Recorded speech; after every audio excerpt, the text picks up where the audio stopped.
many of you may know that in 2022, I ran for DC Council. And when you run for anything, you get to meet lots of neat people.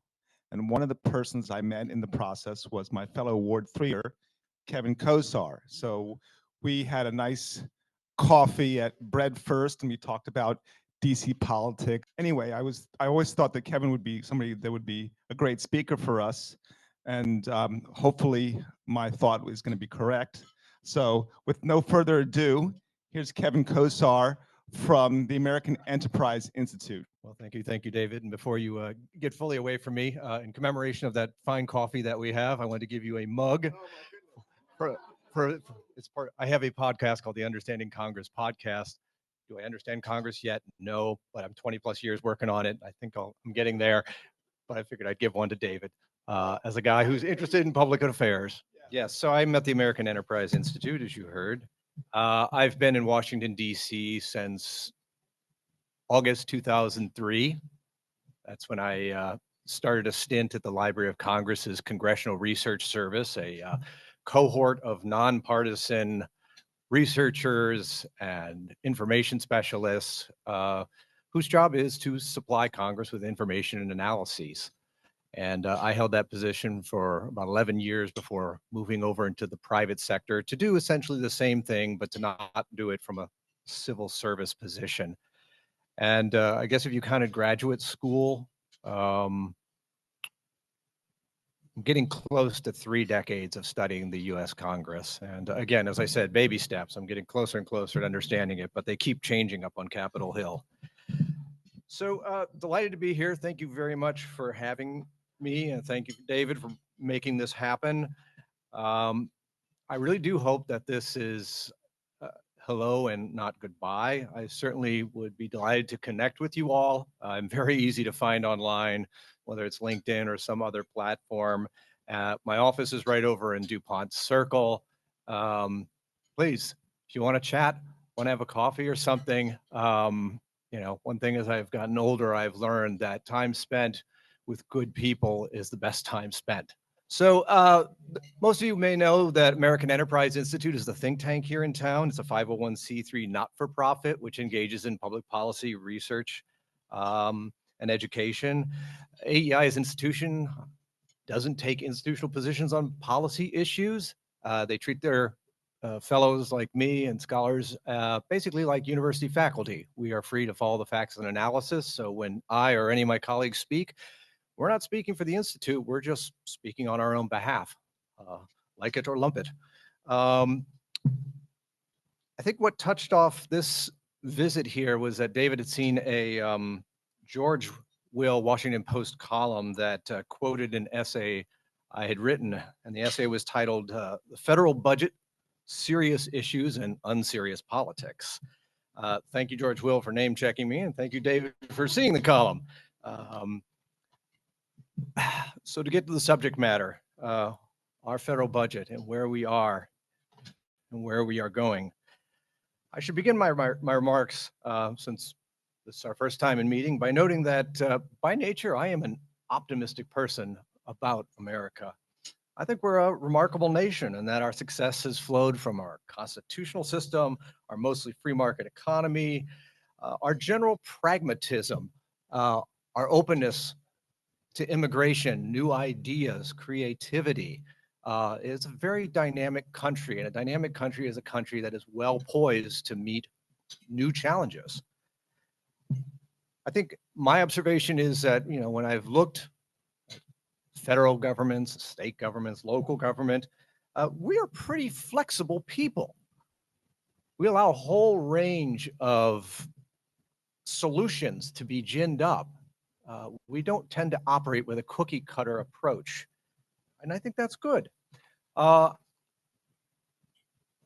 know, for sure, I've been worried in recent years about the rise of toxic politics, particularly at the national level, the kind of playing of this game of red shirts versus blue shirts and the escalating nastiness of the language and the behaviors, and sometimes accompanying kind of street level violence that ultimately boiled up into the January 6th situation. deeply troubling, but I'm comforted a bit by the fact that this is not the first time this has happened in this country's history. The 1890s, for example, was an exceedingly wild and scary time in American politics, to say nothing of the preceding period where we had a civil war. The late 1960s, again, there was some bad craziness going on. There were some wonderful things going on in the 60s, but there was also some very bad craziness. So generally, I'm an optimistic guy, but when I look at our federal budget and I look at the politics around it, I'm deeply concerned. Let me start first with some facts about the United States budget. The present federal debt is, God, that's a big number, $36.8 trillion. That amounts to a debt per American citizen of more than $107,000. 10 years ago, the federal debt was a mere 18.2 trillion. So we've doubled it in a decade. Federal deficit is more than 1 trillion per year. And I'm old enough to recall when we had total annual budgets of 1 trillion. That was back in 1990. The money presently spent by our government servicing its debt recently surpassed the money we spend on national defense. Social Security, very important program. I'm not too many years away from it. It's on course to run out of funds by 2035, which is, I think, when I qualify. When that happens, Social Security checks will be reduced by 17% immediately, and with each succeeding year, they will go down further. Social Security, mind you, is one of the most effective anti-poverty programs ever created for older Americans. The United States Postal Service, take an example of a age-old entity. It lost $9.5 billion last year, and its unfunded pension and healthcare liabilities amount to $132.5 billion. Since this federal agency is running operating deficits year after year and likely will continue to do so, these unfunded obligations are only going to get worse.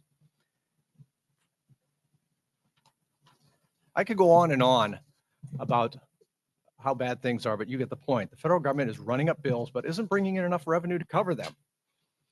Now, for sure, deficits and mounting debt are nothing new in American history. We've had them since the earliest years of the country, and we've had them many, many times. And always, previously, we were able to deal with them by engaging in a constructive budget process. Alas, I'm not really seeing that today, or quite frankly, in recent years. The congressional budget process, to put it frankly, is it's in shambles. Let me just walk you through it briefly. A president is supposed to deliver a budget in February. Few of them do that these days, and usually when it arrives, it's ignored by the Congress. Congress is supposed to adopt a budget resolution or plan for the upcoming fiscal year by mid-April. It rarely does that. The other week, you may have read that the two chambers passed a budget resolution, but that was actually for the previous year. Now, you're supposed to create the resolution, the spending plan, and then pass the spending bills. They passed spending bills through a continuing resolution and then passed a spending plan. This is not financial management. This is not good process. Congress has not passed all 12 annual spending bills before the end of the fiscal year, which is on September 30th, since 1996. They used to at least get close. But now, they rely very heavily on these continuing resolutions, which is just legislation that tacitly admits, gosh, we can't agree to do anything differently, so we'll just keep doing what we're doing. Certainly no discussion of the budget's procedural troubles would be complete without a mention of tax policy, the way we raise revenues. The tax code is really just a Baroque mess because it's largely the product of lobbying. Nobody can argue it's collectively makes sense as a matter of principle or policy. It's just an aggregation of stuff. But what's really astonishing is that tax policy is largely crafted separately from the annual debates over spending. I had a conversation with the former head of the House of Representatives Tax Policy Committee, and when I asked him, I was like, how are you guys syncing up when you were doing tax policy stuff with the guys who were doing the appropriating? He just laughed. He's like, there's no synchronicity there. Yikes. So tax reform, when it happens, is kind of episodic, and increasingly it's done along partisan lines. There's no effort to create a shared vision of like how much revenue do we need for all this stuff that we want the federal government to do? It's troubling. It's troubling as a matter of process, and it's troubling as a matter of the results. And speaking of the results, what's in our federal budget these days? Just to step back for a sec, the idea of federal budgeting was built into our Constitution that, you'd have representatives of the people every year go through this process of figuring out how much can we spend. And then in the course of doing that, you'd think they would also try to pay for it.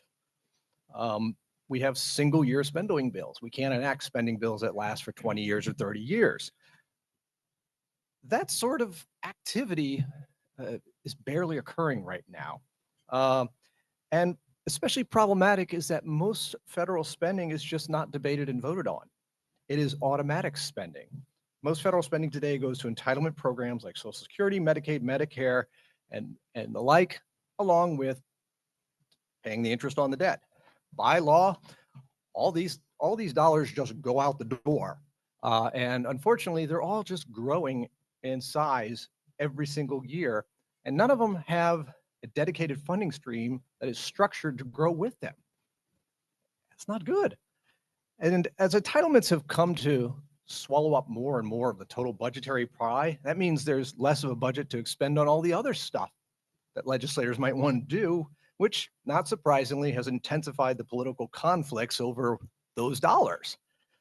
Legislators are now regularly seen on television railing about a few billion dollars spent on a failed government program, while not holding a debate on these other big entitlement and other expenditures. It just doesn't get talked about in a serious way. This is very concerning to me. I think it should be concerning to everyone. I mean, we're America. We've got a history of getting through very difficult problems. We've done it before. But if we're going to do this, it's going to require serious deliberations and bargaining. And unfortunately, this is where I pivot to politics. What I'm seeing now in budgetary politics is worse than I've ever seen in my life of looking at budgetary politics. It's seriously unserious. More and more politicians from both parties behave as if they're competing for the public's votes by dangling fiscally reckless policies as carrots. During last year's campaign, Vice President Kamala Harris advocated giving out $25,000 to Americans to help them buy a home. Only a certain number of people could qualify, of course, but nonetheless, for a country running massive deficits, this was a little kind of a wow moment. But not to be outdone, Mr. Trump on the campaign trail advocated abolishing income taxes on tips, so less revenue coming into Washington, and abolishing income taxes on Social Security benefits, less money coming to Washington, D.C. Perhaps symptomatic of the politics of the day is that while campaigning in Pennsylvania, Mr. Trump gave a grocery store customer some cash from his pocket, which was nice of him to do. But then he said, we'll do that for you from the White House, all right? Well, left unsaid was who would give Mr. Trump the money to hand out to the tens of thousands of pleading hands. Now, one might wave away things like that as, well, Kosar, you're just getting worked up. This is just campaign posturing. It doesn't mean anything. I disagree, respectfully. Fiscally reckless policy proposals are becoming the norm in our legislature. Just the other day, a Democratic member of Congress introduced a bill to do what? Eliminate taxation on Social Security benefits.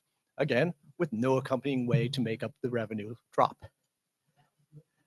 Hey, 10 years, I'm there, right?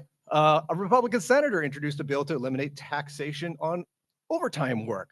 Another senator from the Republican Party wants to eliminate tips from taxation. Republican majority presently is proposing to raise spending on border control and on the military. And if you visit congress.gov, the place where you can see what legislation has been introduced, your eyes will pop. Lots and lots of proposals for the federal government to do more and more things, and good luck finding any that explains how they are to be paid for. Notably absent on Capitol Hill right now are serious proposals to raise revenue, to improve the federal budget, to say nothing of reducing the debt. Again, Republicans want to cut taxes for the most part. Democrats, for their part, unfortunately seem wedded to a slogan that if we just make the rich pay their fair share, things will shake out better. Well, unfortunately, I've seen the numbers, and already the wealthy pay most of the nation's income taxes. But even if you made them pay more, you could raise it to a completely confiscatory level where you're taking all their cash, and it's not going to cover the costs. It just isn't. It's just not of the magnitude. Moreover, utterly absent on Capitol Hill is serious conversations about reforming entitlements. How can you sync up a revenue stream that's going to meet the growing need for these programs? Just not talking about that. In recent years, the unseriousness of political discourse around our federal budget has gotten so bad that we've actually had people proposing the US Mint produce trillion-dollar coins and then deposit them in the Treasury. Voila, no more deficit. I wish I could run my family budget that way. That would be great. Just write a piece of paper. This is $1 billion in dad dollars, and hey, it's all good. We have a president who presently is posting on social media and getting lots of likes. That he's saying we can generate massive amounts of money through tariffs, perhaps so much that we can just get rid of the federal income tax. Again, the math doesn't work. But that's where the discourse is at. Now, some of you may be wondering, well, are you being too harsh on politicians, Mr. Kosar? Are you too dour in your outlook? I mean, look what's happening with Doge on Capitol Hill. They're cutting all sorts of stuff. And trust me, I know. I have 3 people I know who no longer have positions. I feel for them. Yet, to some degree, the Doge effort exemplifies the unseriousness of the politics around the federal budget. Mr. Musk once claimed he was going to save $2 trillion. Then he said it'll be 1 trillion. Now he's aiming for 150 billion. My colleague Yuval Levin recently observed that, quote, the notion that a committee of billionaire tech executives with no political experience is going to massively reduce federal spending by focusing on weights is just a sort of banal delusion that causes Washingtonians to roll their eyes. Amen. This is not a plan. This is a gimmick. Firing civil servants and cutting grants is going to achieve next to nothing to improve our budgetary situation. And who knows how much damage to various public policies and people is going to be inflicted in the process. Again, most government spending goes to entitlements, paying down the debt. It goes to things like compensation of military and federal civilian employees and important stuff, military weapons, roads, etc. You're not going to fix the budget by eliminating waste and boondoggles. Doesn't work. So getting our budget back in place is going to require a lot of leadership. It's going to require people to relearn what politics is supposed to be about. And that is coming to an agreement about the facts and then sitting and bargaining it out so that you have a shared goal to which you are moving towards, and you can craft a plan that can credibly get you there. Again, right now, we're not seeing much of that on Capitol Hill. If you get a partisan majority in both chambers, all the incentive seems to disappear to cooperate on federal budgetary matters. And instead, it's party line. We're going to ram this through, whether the other side likes it or not. Leadership component is so key because your average American doesn't spend their time reading the federal budget. They've got other important things to do in their lives. And so when you have politicians who have these platforms misinforming them about things, pinning their hopes on things that can never come to be, that's the abrogation of leadership. And we've got to figure a way to bring the conversation back, because you're not going to fix Washington's budgetary problems unless you start passing laws that'll achieve that end. It's just that simple. A president can't do it unilaterally. You can't use slogans to make deficits go away, but that's where our politics seems to be quite anchored. Now, I realize that not everybody gets as alarmed about deficits as I do. I'm a little old-fashioned in that sense, I suppose. But I do feel like we're entering perilously uncharted water here. Soaring deficits and debt, slapdash budgeting are, I think, eroding trust in the domestic market, trust in the global market. I mean, think about it. If you hand someone $10 for a good or service and they will they'll take it from you. Why? Because they trust the money is going to retain its value. If you lend somebody dollars, you do it because you assume you're going to get the money back, maybe with a bit of interest. Well, the same thing happens amongst nations. The American dollar is the rock of the international monetary system, but how much longer will that be? I don't know. How much longer will nations, financiers continue to trust that the dollar is worth something and that America is going to pay back what it owes? When does America start to look like a bad bet? I read some interesting data point not long ago that nearly 40% of millennials and 35% of Generation Z Americans think they'll never see a dime of Social Security. Aren't the young supposed to be the most optimistic about the future? And yet, in 2008, you all remember, we saw what can happen when confidence is lost in institutions with big budgets. The global economy tanked after investors and government noticed that banks and other financial institutions had more obligations on their books than they could cover. They said they had mortgage-backed securities and other assets that were worth real money. But when the market deemed otherwise, everything got ugly fast. Massive damage was done. And to some degree, our politics today are still tainted by that. Politicians deserve blame for this, but so do we voters. Politicians get their job because we put them there. We ourselves have to put better people in. And so I hope you all, as you go to the ballot box next time around, think about which candidate is most likely to do the hard work on our federal budget. Who's got the character to take the hard votes? With that, thank you very much. Kevin, don't go nowhere. We're going to vote you in for president. I'm curious. I agree. I got a little less hair than you do, so I've been around a little longer. And on the partisan politics, I've never seen it this bad. How much of that, and I don't know if you have any insight in that, is sort of directed from party leadership, that if a congressman steps out of what the leadership in the party wants, or how much of it is it idealistically within the individual congressman making a choice on that? Do you have any insight into that? Yeah, we're in a time of exceedingly narrow political margins. I mean, when you only have a majority by 6 in the House, the pressure from the top is way more than if you had a majority of 30 or 40. So, yep, that's a key part of it. The other part of it is that it used to be the case that the debt market would get anxious, and that would force politicians to correct course. For whatever reason, we have not seen that sort of corrective action in a big way since the 90s when Mr. Clinton had his plans dampened. And is that because the Fed purchases so much debt and that's created spillover confidence? I don't know. That's beyond my ken. But that exogenous shock that can make politicians sober up and make the tougher choices seems to be missing. Thank you so much. I think all of our blood pressure is going strong in this conversation. But the question that I have is actually rooted in that banner behind, which is the Rotary 4-way test. And it's questions we ask ourselves. Is it the truth? Is it fair? And there's an implicit or an implication in this, which is, do we have the courage to follow it? Do we have the courage to stand in truth? Do we have the courage to try to be a distributor of fairness?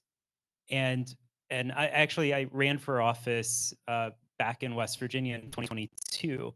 And one of the first experiences that I had was the pressure to start compromising right away, not on basic policy matters, but on the big stuff, the personal ethics.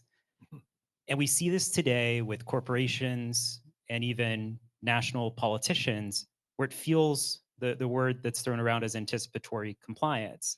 Like, may as well just compromise here, maybe it'll get better. And so my question to you, how do we make sure that those in power, whether that's a politician or a corporate leader, feels safe enough to stand by their ethic such that, courage can see us through to those pieces of truth and fairness? I hear a lot of speaking points about how behind the scenes folks are very unhappy. But why are people not on stage reflecting those viewpoints? Yeah, superb question. It's my observation that when it comes to elected officials, their sense of what they can get away with certainly is affected by powerful members of the chamber, but it's also affected by who they hear from. An interesting thing I do is when I meet with students or others, I'll ask, when's the last time you contacted your member of Congress about anything? And the answer from my friends, average Americans, never. So who do we think is contacting them? The most interested parties, and the ones who don't want their ox gored, the ones who are demanders for stuff. That's who they most hear from. And so that over time affects their perception of what's okay. And when those people also are active in the primaries, it's all the more reason for politicians to run scared and to avoid to take on tough problems. I mean, who wants to touch immigration? You're going to get creamed. That's the feeling. So to some degree, I feel like there's a lack of citizen engagement here that is creating the space for that's just cramping the ability to get things done. Thank you very much this was a great talk. I think somewhat inspirational. You're to be commended for, I haven't seen a talk in a while without PowerPoint, and I think it was fantastic without the PowerPoint. So here's my question. I'm wondering if you can help explain to me the drama that's going on right now with, I'm a bit confused because I'm seeing money that's been authorized and appropriated, but I think this administration is now trying to claw it back. And I'm quite confused because I thought by law it's already been authorized and appropriated, paid out. How can that be that the next administration can take that money back without Congress's involvement? Thank you. Yeah. I mean, that's one of the problems is, the folks at Doge very quickly set up a Twitter account where they started saying like, look how much we are saving. Well, the problem is if you want to save money, you have to get rid of the authority that was given to the agency by law. And you can't just do that by tweeting about it or putting chains on an office door. That money has been authorized, appropriated, and the agencies have that. So even if you stop an agency from paying the rest of the contract, the agency still retains the budget authority.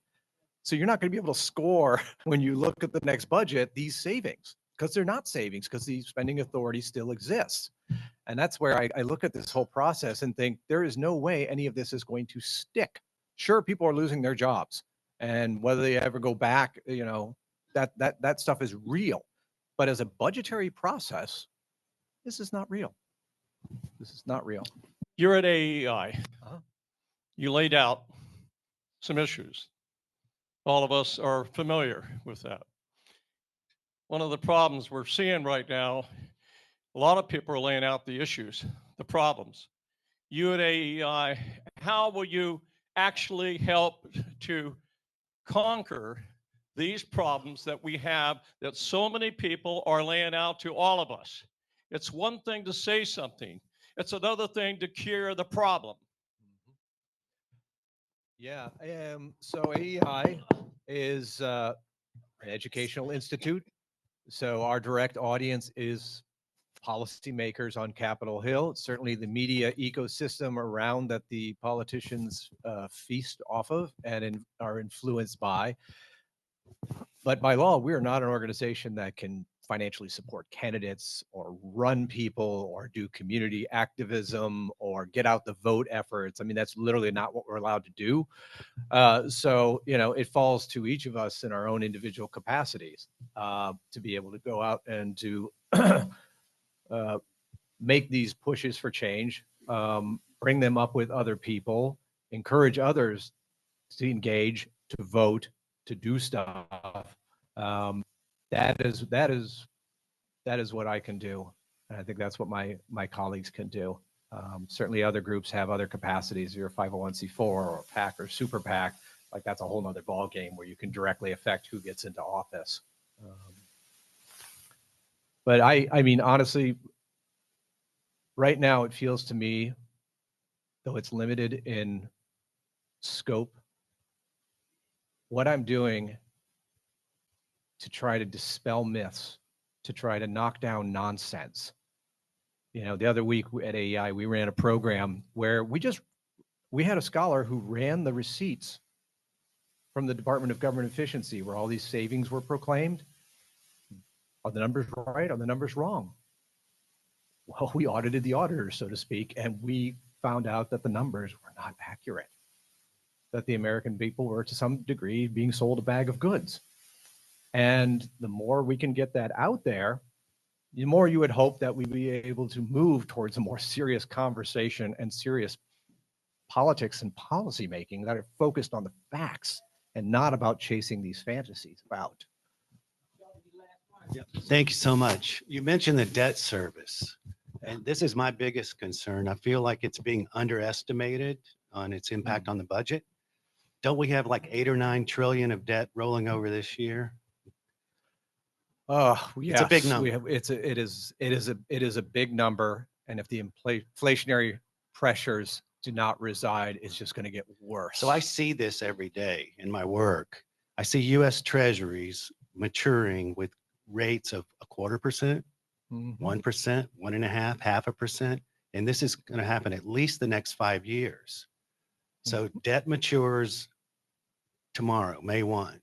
It has to be replaced with new debt at what, 4-something%? Yeah. What is that number that's going to kill the budget that no one's talking about? Yeah, no, I don't know what that number is, but it is, I mean, it's terrifying. It's honestly terrifying. I mean, we all read the stories about 2008, 2010, people who had the adjustable rate mortgages and the effective interest going up, and all of a sudden they were going broke, and then they went broke all at once, as Hemingway put it. Yeah, same thing can happen here. It's bad news. And I mentioned the Postal Service earlier. They got the same problem. They borrow money from the Treasury, but they borrow it at good rates. Well, those rates ain't getting better, and it only adds more deficits to their operations. And at some point, it doesn't work anymore. You go broke. Well, isn't that a lovely tune to end on? You go broke. Anyway, we're going to give you a tree in your name for taking all these tough questions. Yes, and it's going to come with coordinates. Dr. Kosar, come this way. And if anybody got a camera other than mine, because mine is old, take a picture of us.